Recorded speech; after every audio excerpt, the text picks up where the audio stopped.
आज तक जो कुछ भी होता है या भी हो रहा है या होने वाला है, इन सब के पीछे का रीजन है एक टर्म, 3 शब्द और 13 अक्षर, बिग बैंग थ्योरी। 13.8 बिलियन साल पहले एक सिंगल डेंस और अनस्टेबल पॉइंट ऑफ एनर्जी फटकर एक्सपैंड हुई और बन गया ये ब्रह्मांड, the universe as we call it. 4.5 billion साल पहले बना हमारा ये घर जिसे हम अर्थ कहते हैं, और करीब 1 बिलियन साल पहले इस अर्थ पर लाइफ फॉर्म हुई। पहला इंसान पाया गया कुछ 5 से 6 मिलियन साल पहले।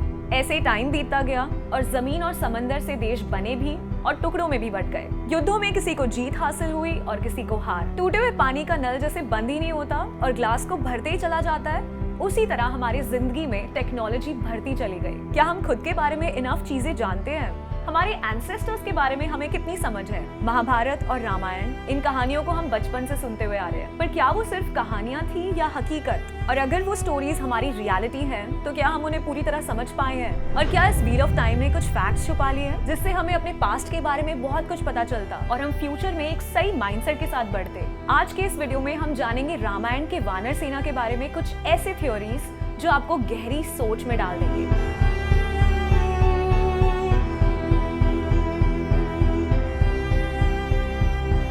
Forest dwelling humans or mere monkeys?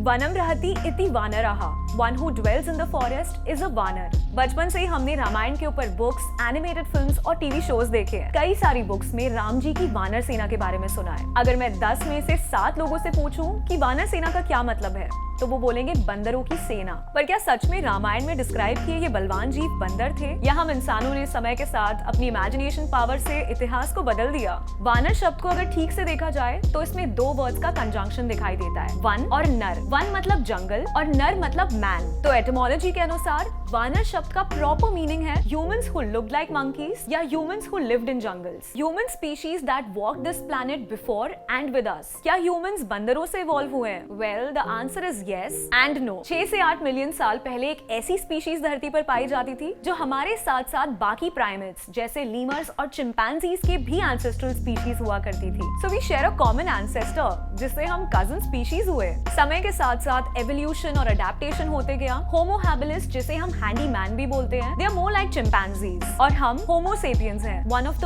Most evolved human species. Homo sapiens और होमो हैबिलिस में इतना ही डिफरेंस है जितना हम में और चिंपैंजीज में। But on this timeline of evolution, there walked a species who said to resemble current day humans to the extent कि उनकी और हमारे DNA में सिर्फ 0.12% का डिफरेंस है। Modern humans में Neanderthals का 1 to 4% DNA पाया जाता है, which confirms that Homo sapiens and Neanderthals एक टाइम पर साथ में एग्जिस्ट करते थे। सिर्फ एग्जिस्ट ही नहीं करते थे, बिहेवियरली और बायोलॉजिकली एक दूसरे को इन्फ्लुएंस भी करते थे। Neanderthals हम ह्यूमन जैसे इंटेलिजेंट हुआ करते थे, बट फिजिकली हमसे बहुत बड़े और स्ट्रॉन्ग होते थे। अक्सर इन स्पीशीज को डम माना जाता है। I mean, हम ये कैसे एक्सेप्ट कर सकते हैं कि ह्यूमन से ज्यादा भी इंटेलिजेंट कोई हो सकता है? बट रिसर्चर्स से पता चलता है कि Neanderthals were no less than sapien ancestors. Now let's discuss the 2 major debated theories about Ramayan's वानर सेना। इस धरती पर हर पर्वत पर, हर जंगल में वानर पाए जाते हैं। लंका की ओर बढ़ते वक्त जब सुग्रीव ने सारे वानरों को राम जी की सेना का भाग बनने के लिए कहा, तो इस धरती पर जितने भी वानर थे वो सारे साउथ इंडिया आ पहुंचे। ये मिसकंसेप्शन है कि वानर सिर्फ साउथ इंडिया में पाए जाते हैं। रामायण का किष्किंधा, जो करंट डे हम्पी है, कर्नाटका में बसता है, लेकिन वानर दुनिया के डिफरेंट पार्ट्स में भी रिसाइड करते हैं। ये वाल्मीकि जी के दिए गए डिस्क्रिप्शन से पता चला। उन्होंने ये भी कहा कि वानर ऐसे लैंडस्केप से आते हैं जहाँ पे या तो हमेशा सूरज चमकता रहता है या हमेशा डूबा रहता है। अगर आपने अपनी ज्योग्राफी क्लास में अच्छे से ध्यान दिया होगा तो आपको पता होगा कि पोलर रीजन्स में सिमिलर कंडीशंस होती है, जहाँ पे 6 मंथ्स ऑफ सन या 6 मंथ्स ऑफ डार्कनेस होती है। कर्नाटका के हम्पी रीजन में माउंटेन्स के नीचे कनेक्टेड अंडरग्राउंड केव्स पाई जा चुकी हैं। निएंडरथाल्स के ऊपर पब्लिश हुई स्टडीज के अनुसार ये पता चलता है कि निएंडरथाल्स वर आल्सो केवमेन। गाइस, इससे पहले कि हम इस वीडियो में आगे बढ़े, मैं तुमको ये क्लियर करना चाहता हूँ कि मैं जो भी पॉइंट्स अभी आगे बोलने वाला हूँ वो प्रॉपर रिसर्च बेस्ड है। हमारी टीम ने रिसर्च करा है, तो हमारे वो स्ट्रिक्ट ओपिनियंस नहीं है। हो सकता है कि वो रिसर्च सही हो सकता है कि वो लोगों के ओपिनियंस हो जो कि तुम शायद एग्री ना करो। तो क्या ओपिनियन है तुम्हारे, हमें नीचे जरूर बताना। बट अभी सुनते हैं कि वो क्या थ्योरीज हैं जो कि इस चीज को प्रूव करते हैं। Tell of tails. इंडिया में कभी भी हमें निएंडरथल्स का सॉलिड फॉसिल एविडेंट नहीं मिला, और इसका एक बहुत बड़ा रीजन हो सकता है कि यहाँ पे हम डेड बॉडीज को जलाते हैं, दफनाते नहीं। और साइंटिस्ट ऐसा कहते हैं कि इंडियन पेनिनसुला के कंडीशन में करीब 1000 साल के आसपास में ही सारे बोन्स डिकम्पोज हो जाते हैं, which makes it even more difficult to find such evidence. इस थ्योरी के अकॉर्डिंग निएंडरथल्स और वानर सेना के बीच सिमिलैरिटीज हैं।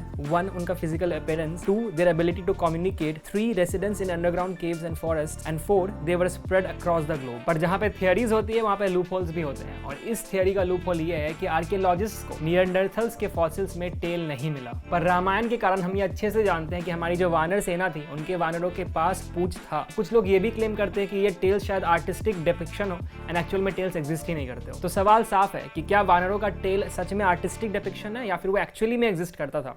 आप क्या सोचते हो हमें नीचे कमेंट सेक्शन में जरूर बताना। बट हाँ, एक ये थ्योरी भी है कि वन ऑफ द रीजंस कि वानर के टेल हमें फॉसिल्स में नहीं मिले वो इसलिए हो सकता है कि उनके टेल में बोन्स थे ही नहीं और इसलिए वो इजीली डिकम्पोज हो जा रहे थे, और इसीलिए निएंडरथल्स के फॉसिल में हमें टेल नहीं मिला।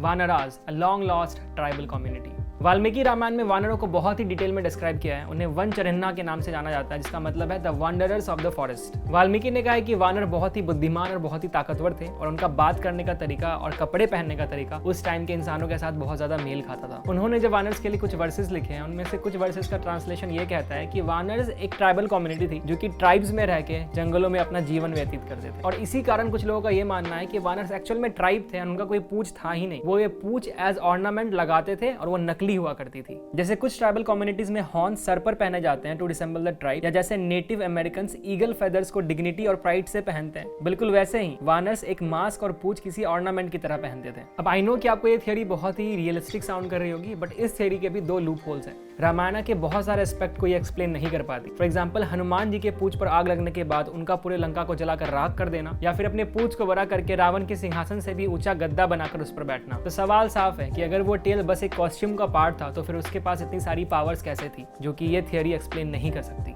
तो क्या इसका मतलब ये हो सकता है कि मेल वानर उस पूंछ को सिर्फ एज ऑर्नामेंट नहीं बल्कि एक वॉर के वेपन की तरह यूज करते हो, एंड वो उसको तभी पहनते हो जब उनको किसी वॉर में जाना होता हो। इस थियरी का दूसरा लूप होल ये है कि अगर वानर सेना सच में कोई ऐसी ट्राइब थी जो कि वन में रहती थी, तो उनका कोई आज एविडेंस क्यों नहीं है हमारे पास? क्योंकि बहुत सारे ट्रांसलेशंस ऐसा क्लेम करते हैं कि वानर सेना का एग्जिस्टेंस, उनका लुक बिल्कुल हमारी तरह था, हम इंसानों की तरह। तो ऐसे केस में वो अचानक से ऐसे डिसअपीयर कैसे कर सकते हैं? But at the same time India की सावरा ट्राइब के मेन का कल्चरल अटायर वानर सेना के अटायर से बहुत ज्यादा मिलता है। They wear a long strip of loin cloth, but there is no other solid point जिससे ये पता चले कि उस ट्राइब के एंसेस्टर्स ही रामायण के वानर्स थे। वाल्मीकि जी की रामायण से ये भी तो पता चलता है कि वानर हम इंसानों की तरह बात कर सकते थे। निएंडरथाल्स के फॉसिल को जब एक्सकवेट करके स्टडी किया गया तो उनमें हायोइड बोन प्रेजेंट थी। Hyoid bone is a horseshoe shaped bone which is present in the neck. This bone is the sole reason why you and I can speak and thus communicate. इससे ये बात तो clear है कि निएंडरथाल्स हम humans की तरह दिखते भी थे और बात भी कर सकते थे। Appearance of Jamwant in Mahabharata and Ramayana. I am sure आपको रामायण से जामवंत तो याद होंगे, a bear like creature who is strong, old and wise. Nepal folklore में येतीस का कॉन्सेप्ट है जो भालू जैसे दिखते हैं, लेकिन इन स्पीशीज की एग्जिस्टेंस का फॉसिल एविडेंस आज तक नहीं मिल पाया। हिस्टोरियंस क्लेम करते हैं जैसे वानर को मंकी से कंपेयर किया जाता है, उसी तरह जामवंत को बेर से कंपेयर किया जाता है। महाभारत में जब भगवान कृष्ण जामवंत से मिले और फिर उनकी बेटी जामवती को एज अ वाइफ एक्सेप्ट किया, तो उन्होंने उनसे ये कहा कि वो अपने स्पीशीज के लास्ट सर्वाइविंग मेंबर्स हैं और जिसकी वजह से उनको सोसाइटी में एक्सेप्ट नहीं किया जाता। क्या वानर बिल्कुल ही अलग स्पीशीज थे? आज भी भारत में हमारे प्राचीन मंदिरों में महाभारत और रामायण के कार्विंग्स पाए जाते हैं। एलोरा और अंकोर वट के स्कल्पचर्स में हनुमान जी को और पूरी वानर सेना को राम जी और लक्ष्मण जी के प्रोपोर्शंस में ही बनाया गया है। वाल्मीकि जी का भी ये कहना है कि वानर सेना साधारण कपी या मरकट की तरह छोटे नहीं बल्कि बलवान थे। अगर आज की थ्योरी में लूप होल्स हैं, तो क्या वानर सेना ऑल टुगेदर एक डिफरेंट स्पीशीज थी जिनके बारे में हमें कुछ भी नहीं पता? तो नीचे कमेंट सेक्शन में बताएं कि ये वीडियो आपको कैसा लगा और ऐसे कौन सी माइंड बॉगलिंग थ्योरीज हैं जिनके बारे में आप जानते हैं। Don't forget to like, comment and share the video and subscribe to Big Brain को।